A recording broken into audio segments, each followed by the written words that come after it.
What's up, everybody? And I have watched all the Kung Fu Panda movies. And to be honest, I really liked all of them because I remember back in 2011 when I was a little kid, I didn't watch the first movie in theaters in 2008, but I now managed to get it on a DVD. And when I watched it, at first, I kind of underestimated the brilliance of the first movie at first, but then when I now kept on watching it and I'll start to see the story and the plot and the characters and just how funny it was, I was like, bet, the second movie is about to come out in that same year. So then when the second movie hit theaters in 2011, I now watched the second one and I was like, bet. So the prequel and the sequel are peak. Now, we'll have to know if the trilogy's peak. So when 2016 now came around and then the third movie of Kung Fu Panda hit theaters, I watched it in theaters and I was like, bet, this movie is great.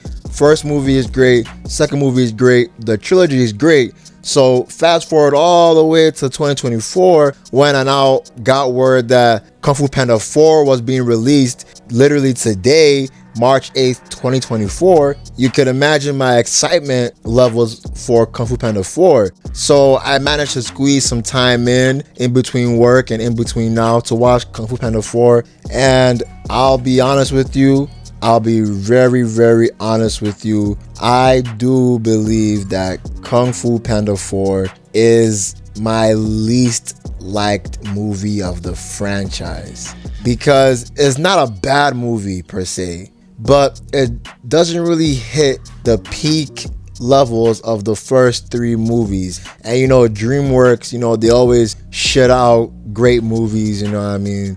But it seems that DreamWorks, they kind of, I won't say missed the mark, but they kind of, were a bit too comfortable with this movie because it's still a decent movie, and the movie is directed by Mike Mitchell and Stephanie Stein, but the supporting cast of the first three movies, they don't really return to reprise their roles because I think they replaced them with some new voice actors. The only one that still really stayed was Poe's dad, who was played by Bryan Cranston. He's the only one that I see that reprises his role. But the little summary or synopsis of the movie is like Poe, he needs to find and train a new dragon warrior after he's tasked to become the spiritual leader of the Valley of Peace. During this, a new villain sorceress aims to revive all of Poe's most dangerous enemies that were sent to the spirit realm. So, eventually down the line, Poe now teams up with a new character who's a fox, and she's voiced by a voice actress named Awkwafina. Poe now captures Fox and puts her in jail as she was trying to steal, ancient artifacts. So as Poe meets this new character, her name is Zen, and Zen is a wanted criminal, and Poe finds that out as, Zen is arrested. So then after that, how stories go, Poe and Zen eventually now start to work with each other to start to take down the chameleon, aka, the new evil sorceress. But then it is now revealed that Zen actually works for the chameleon, and then she now betrays Poe's trust because Zen had previous ties with the chameleon before. So after that, Poe, now has to escape out of it, but then he's kind of helpless without the staff of wisdom. So then the chameleon now sends Poe off a cliff. So now the chameleon now has a staff. She now makes a spiritual doorway, to summon and to, bring every martial artist master, so that the chameleon can steal their kung fu.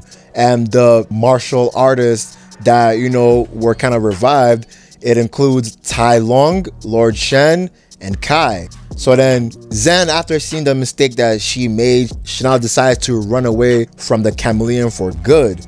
So then, Poe just defeated, doesn't really know what to do. He now goes to his dad's for some advice.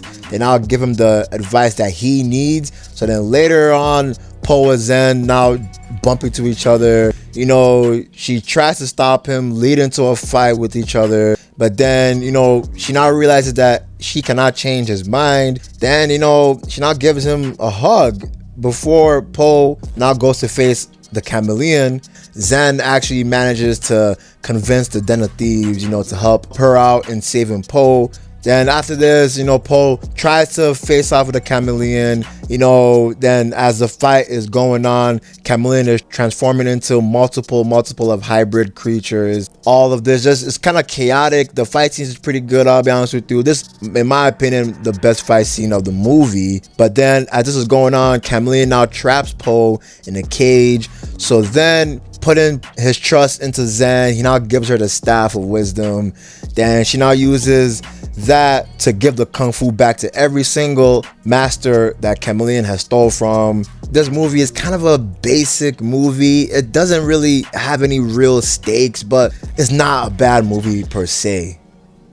I'll be honest with you, like, as I was watching it, I kind of found myself going on my phone. I kind of found myself, kind of getting distracted because, the comedy was pretty good. The action sequences, like I said earlier, were pretty good. But, in my opinion, I'm not going to say it's a bad movie.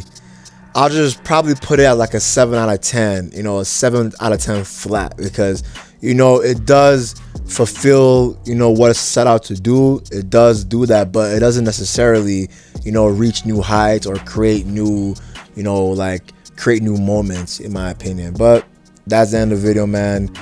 I'm out. Peace.